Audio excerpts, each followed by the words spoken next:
and welcome to EWTN Pro-Life Weekly, your weekly dose of the top pro-life news and issues, all from a Catholic perspective. I'm Catherine Hadro in our Washington, D.C. studio. Happy Easter. Thanks for joining us. In this week's show, we hear about the latest battle to defend life in the United Nations and why it's so important.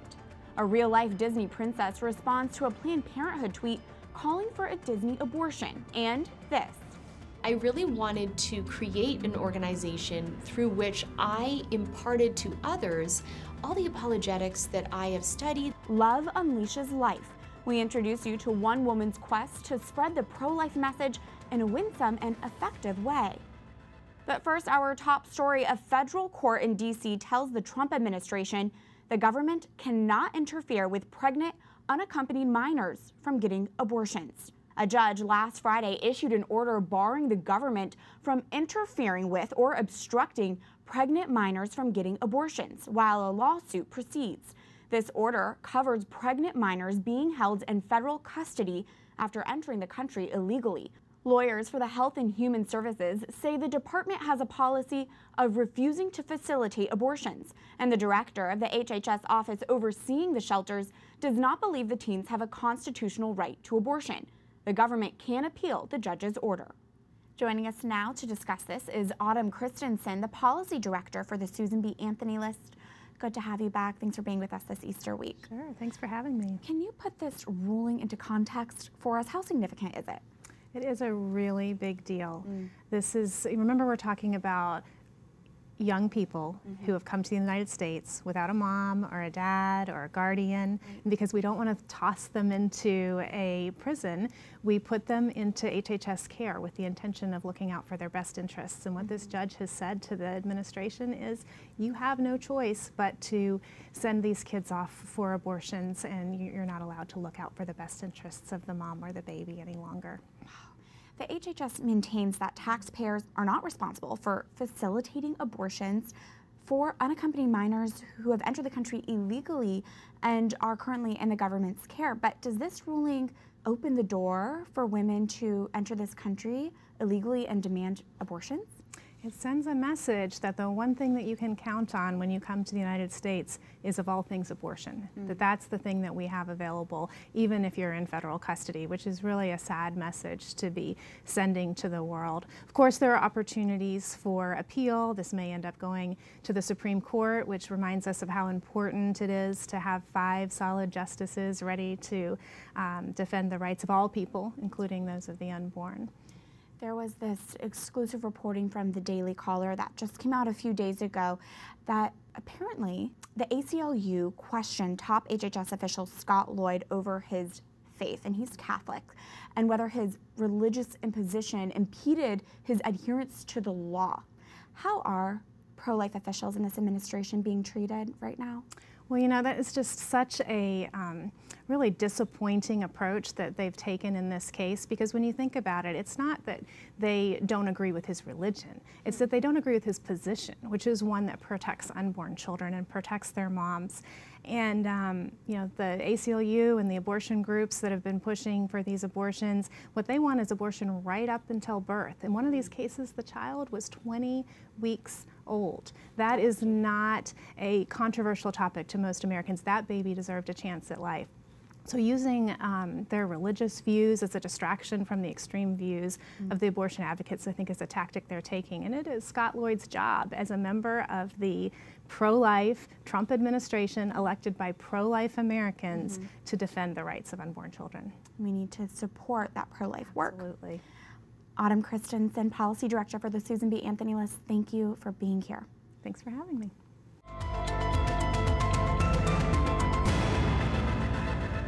In each week's call to action, we share the best way for us to come together as pro-lifers so our voice is heard.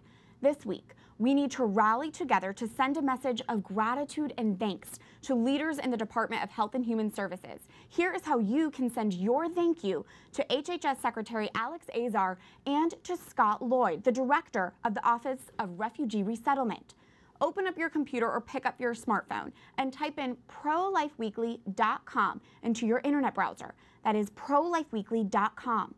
Alex Azar and Scott Lloyd of the Department of HHS have taken a strong stand for the administration's pro-life policies in the face of relentless attacks that come from pro-abortion groups or even the media.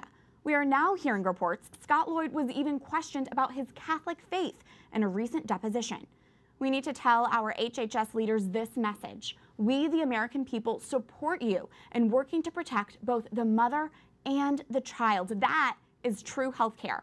Let's, each one of us, go to ProLifeWeekly.com to send this message of thanks to support the HHS department in the face of attacks so leaders continue to stand strong and know of our gratitude. Again, go to ProLifeWeekly.com to send your message now.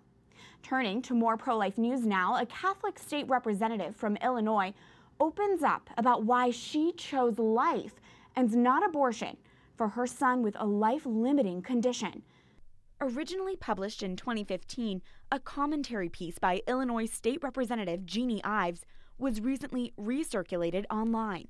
The Chicago Tribune piece is titled, "Why We Let Our Baby's Death Come Naturally." The commentary recounts how Ives' fifth son was diagnosed with a deformity during the 20-week ultrasound visit. But instead of getting an abortion like her doctor strongly encouraged, Ives and her husband continued on with the pregnancy. Their baby, Mark, died 45 minutes after he was born. In her piece for the Chicago Tribune, Ives writes, "A just, merciful, and compassionate society cares for those who suffer, including preborn babies with serious and even fatal conditions and family members who lose their beloved babies on the day they first meet. And caring for very sick babies like our son Mark does not entail killing them." Illinois State Representative Jeanne Ives joins us now from Chicago, Illinois. Thank you for your time. Thank you for having me on your program. You wrote, your high-risk pregnancy doctor strongly suggested abortion for your son, Mark. Can you share with us your initial reaction to that and how you ultimately decided to continue on with your pregnancy? Well, you know, anybody in this situation after the 20-week ultrasound, you're waiting to find out what the doctors say about your child. And in our case, we found out that our baby was essentially not going to live past birth, at which point my high-risk doctors said, you know, your best option here is to abort. And I was taken aback by that. I mean, obviously, it's something that other people choose, knowing that their child has no hope to live. And I couldn't live with myself. Fortunately, my gynecologist, my OB obstetrician, actually, he was very pro-life, the father of 7, and he pulled me into his office immediately and said, "We are going to have this baby, and we're going to see it through to the end." And so obviously, I was very much supported by a pro-life doctor in this situation. You mentioned that it is a common argument for people to promote abortion for babies who have some kind of abnormality, but do you hope that sharing your story and being very open about that will provide an alternative narrative and counter that argument? Well, you know, if you're a Catholic, you understand that sometimes suffering takes place for a reason. Sometimes you grow and you allow other people to maybe minister to you, to take the life early, to rule out a miracle that may take place or a misdiagnosis or any other chance for survival is the wrong thing to do. And I think that this just presented itself as a deep choice. Do I really believe in pro-life and God's will, or do I think that I should take life and not at my own beck and call? And I'm so fortunate that I had people around me to support my decision.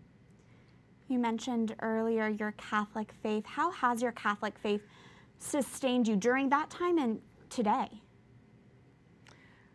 Well, you know, it's easier to make a choice like I had to make when you have grown up your whole life in a pro-life community, and when you've lived out that faith, and when you trust God, and when it's been part of your life since you were born, and when you know that you have everybody from your mother to your godmother to other folks that are just praying for you through this whole thing. You know that that prayer helps, and you know that prayer heals.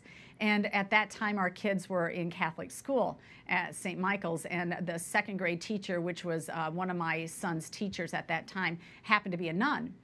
And she said to me about 3 weeks prior to the birth, she said, well, how much longer do you have?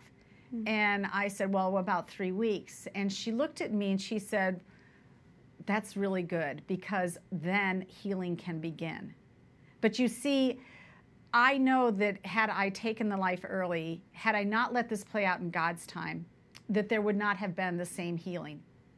There would not have been the same solace, the same holding the baby in your hands and letting him go to God, having him baptized at the point of birth by my pro-life doctor. None of that would have happened had I chosen to abort instead. Finally, you have had a busy past few months. You challenged Illinois Governor Bruce Rauner in the recent primary. You did not win, but you provided a stark contrast to Governor Rauner's record on abortion, especially considering he flip-flopped when he forced Illinois taxpayers to fund abortion on demand. Why did you want to challenge Rauner, and how do you plan to continue to promote life within your current position in the state house? I challenged him because he signed into law, the first time ever via legislation to happen in the U.S., he signed into law taxpayer funding of abortion. And this is in Illinois, where Henry Hyde is a prominent politician that promoted the Hyde Amendment, which is no taxpayer funding of abortions. What's more is Bruce Rauner lied about it. He told us that he was going to veto that bill, and then he signed it anyway. So he had to be challenged. And I'm glad that we stood up and challenged that governor. We came very close, closer than anybody expected. I always thought we could win, though. And I think the pro-life community needs a wake-up call. You need to watch your politicians carefully, and you need to hold them accountable for your votes. So challenging Bruce Rauner was about holding him accountable. And we will continue to hold him accountable as he plays out the rest of his term. And we will we're a stronger caucus now, having been through that whole process. And we will hold politicians accountable in the future in the state of Illinois for their missed votes on this life issue. Illinois State Representative Jeanne Ives, thank you for your time. Thank you for having me on. We go now to pro-life headlines from around the globe. Ireland's abortion referendum is officially set for May 25th. Voters will be asked whether to retain or repeal the 8th Amendment, which protects the rights of an unborn child. A recent pro-life Save the 8 rally in Dublin drew in a reported 100,000 people. Nearly 400 nurses in the United Kingdom protest a possible move by the Royal College of Nurses to support abortion on demand. According to the Catholic Herald, 396 nurses have signed a letter to the RCN's chief executive objecting to the group's possible shift to support the decriminalization of abortion. In the letter, the nurses write, "This move to introduce a radical abortion law is being promoted by a small group of campaigners with extreme views on abortion." And in nearby France, more than 100 French bishops unite against assisted suicide. 118 French bishops recently signed the declaration, "End of Life, Yes to the Urgency of Fraternity," to promote true compassion towards those nearing the end of their lives and to oppose assisted suicide legislation. The bishops write that killing is by no means care, and that it is urgent to safeguard the vocation of medicine. When it comes to the international front of the pro-life movement, the United Nations plays a pivotal role. But one pro-family watchdog institute is sounding the alarm that abortion groups are aggressively trying to upend the Trump administration's pro-life agenda inside the UN. The Center for Family and Human Rights, or C-FAM, claims abortion groups are targeting Bethany Kozma, a member of the U.S. delegation who is pro-life. C-FAM cites a petition calling for Kozma's removal in part because she referred to the U.S. as a pro-life nation. We're joined now by Dr. Susan Yoshihara, Senior Vice President for Research and Director of the International Organizations Research Group at the Center for Family and Human Rights. Susan, thanks for being here. Thanks for having me on. You've been following this closely. Why do you call Bethany Kozma a pro-life heroine? I call her a pro-life heroine because she went up to New York to do the nation's business. She was there to make sure that the administration's pro-life policies were carried out internationally, and she got attacked for it. And she stayed the course, which is why I think she's a heroine. She didn't back down, very graciously. She worked very hard for 2 weeks at the Commission on the Status of Women, and she made a difference. And as a result, this administration came out of it with a document that was much, much better than it could have been. And trust me, the Europeans were shocked, and that's why they did that hit piece on her in The Independent last week. Is the U.S. nation a pro-life nation, in your opinion? Well, you know, she didn't, it's not clear that she said that, really, but let's just stipulate that she did that. Whether she said administration or nation, it was a closed-door meeting, and that's what they said to the press. But let's say she did say that. We've had the law of the land allowing abortion for all this time, and yet look at how strong the pro-life movement is. So there she goes up to the UN and just tells it like it is, with the UN, the administration saying we're taking all this awful term, sexual and reproductive health, because it's used constantly by UN staff and agencies to promote abortion. So you know what? We're not going to play the game anymore. We're going to take this term out. Well, they didn't like that at all. And so somebody from the delegation went to a European paper and leaked that she had said this behind closed doors. And they basically did this wonderful hit piece on her, and she came out looking like a pro-life heroine. So that's right. And I know for those of us who are not involved in the United Nations as much as you are, it can seem intimidating. Yeah. Can you explain, though, why it's important for the pro-life movement to have strong representation at the UN? Sure. You know, we are very globalized now. We all know that the world is more global. We have our iPhones. We're more in tune. We, especially as Catholics, understand this, our brothers and sisters overseas. But have we caught up as a pro-life movement? Do we know how important it is to be vigilant at the UN? Here's why we should care about the UN. First of all, the pro-life policies, for example, the Mexico City policy, don't apply at the UN. That only applies to bilateral funding, and the UN is multilateral funding. And while these are not binding legally, they are binding on places like UNICEF. Well, we give UNICEF more than $500 million every year. And if we can get out this language, you know, UNICEF has gone to say that youth need to access things like abortion without parental consent. You know, that's shocking to us, but it happens all the time. And the more pro-life we can be in these documents, the better. We're giving them in the billions of dollars.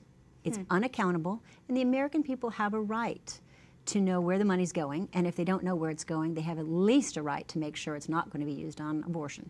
In light of all of this, what action would you like to see from the Trump administration? How would you like to see them support the pro-life movement at the UN? Well, I tell you, after this hit piece was done in The Independent, I think that the administration and Ambassador Haley's staff have done a pretty good job in the next round of negotiations starting Monday. They seem to be willing to now take it on board and ask, what can we do to make sure this doesn't happen again?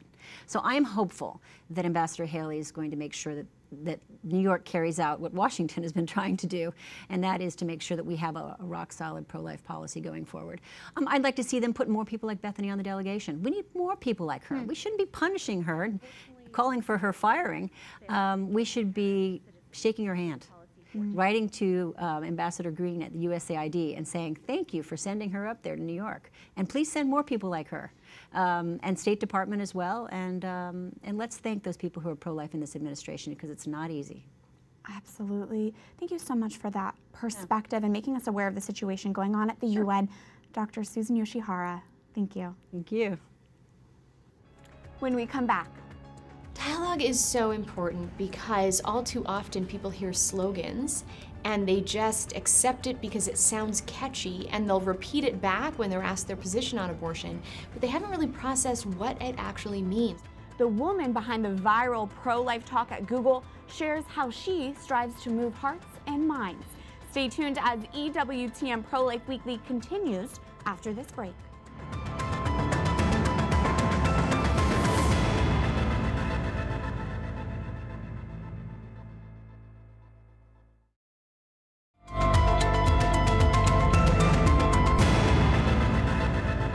We don't have the courage to stand up and say, this is wrong. And this is sinful. Oh, we never talk about sin anymore.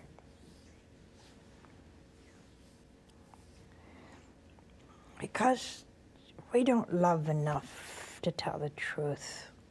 EWTN foundress Mother Angelica back in 1993, encouraging viewers to speak the truth on tough topics like abortion for the love of our neighbor's eternal life. Happy Easter and welcome back to EWTN Pro-Life Weekly. I'm Catherine Hadro. A Planned Parenthood affiliate recently tweeted and then deleted a message we and others are speaking out against. Planned Parenthood Keystone, a branch of the nation's largest abortion provider, posted a tweet last week that said, in part, "We need a Disney princess who's had an abortion. We need a Disney princess who's pro-choice." The tweet faced a lot of backlash and was later deleted. One woman, Deanna Falchuk, was shocked by the tweet and quickly posted a pro-life response on the online platform Medium, titled, "I was a Disney princess and had an abortion." Falchuk previously worked as a singer and dancer at Walt Disney World, where her recordings were used for Cinderella and Sleeping Beauty pieces, and where she would perform in front of Cinderella's castle about 5 times a day. But at age 18, Falchuk became pregnant and underwent an abortion because she didn't want to compromise her job as a princess. Disney did not know she was pregnant and did not pressure her to get an abortion, but as Falchuk tells us, it was a decision she quickly regretted. I was just devastated almost immediately, and I was shocked by that. I went back onto the stage to try to sing and dance, and I went on like that for like 9 months. But in the times that I was off the stage, I had no energy. I was exhausted. And so what I hadn't been told, I don't feel like it was full disclosure even, with the abortion, was that, a lot of women do come to regret and struggle with that decision. And I missed, I really wanted to be a mother, and I just struggled. And so I ended up quitting the job that I loved. I loved Disney. And I ended up breaking up with the guy that I thought I was trying to keep from this abortion. And then a few months after that, I just wanted to die. I just wanted to die. And if it wasn't for my mother calling me on the phone, she was a single mom raising 4 daughters and just saying, "How are you doing?" She did not know about this.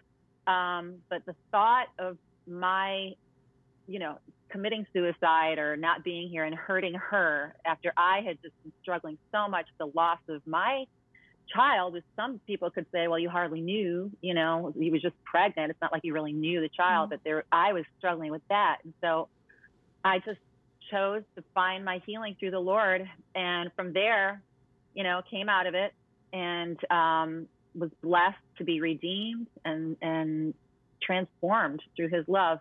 Falchuk went on to marry her now husband, gave birth to 2 babies, and adopted 5 children. If you want to hear more of her story, check out our full interview on EWTN's YouTube page. Remember, we each have a role to counter today's culture of death. Here's what you can do this week. Go to ProLifeWeekly.com to tell our leaders in the Department of Health and Human Services thank you for taking a strong stand for the administration's pro-life policies in the face of relentless attacks. How can we share the pro-life message with our friends and neighbors when the topic of abortion is so divisive? We introduce you to one woman who says the answer lies in love. Here's this week's Pro-Life Focus. When it comes to the topic of abortion and an unplanned pregnancy, that a pregnant woman ought to prioritize the needs of her dependent. Thanks to the World Wide Web, Stephanie Gray's pro-life talk at Google headquarters last year was shared far and wide, raking in nearly 70 times more views than the Google talk by Planned Parenthood's outgoing president. It gave, I think, hope to the pro-life movement that we can communicate the pro-life message in a very secular environment in a winsome way. It was an opportunity in which the Canadian Catholic was born ready for. Growing up in a home with pro-life activists as parents, Gray committed more seriously to the cause herself after hearing a speaker in college. And at this conference, he said, there are more people working full-time to kill babies than there are working full-time to save them.